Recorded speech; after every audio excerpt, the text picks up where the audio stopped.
allemaal, vandaag maak ik de heel erg flauwe moppenquiz presenteren. Yippie! En de burgemeester is de aftelklok.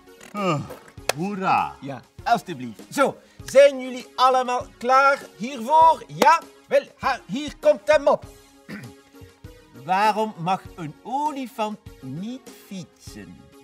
Wel, weten jullie het niet? Waarom mag een olifant niet fietsen? Weet jij het, burgemeester? Ja, ik weet het. Aha! Ja, omdat hij door de fiets zakt natuurlijk. Een olifant is daar toch veel te zwaar voor? Maar nee, een olifant mag niet fietsen omdat hij geen duim heeft om te bellen. Maar dat is toch... Wacht even, dat is toch belachelijk?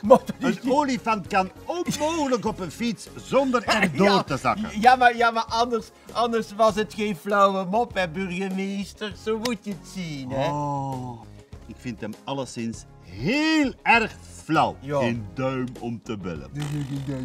Ja, goed. Zo, dit was dan de heel erg flauwe moppenquiz. Zo, ik hoop dat jullie thuis het antwoord wel geraden hebben. Oh, of misschien dachten ze allemaal hetzelfde als ik. Hè? Ja. Dat kan ook, hè.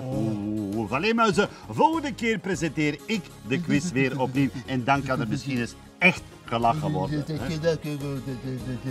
Jaloers.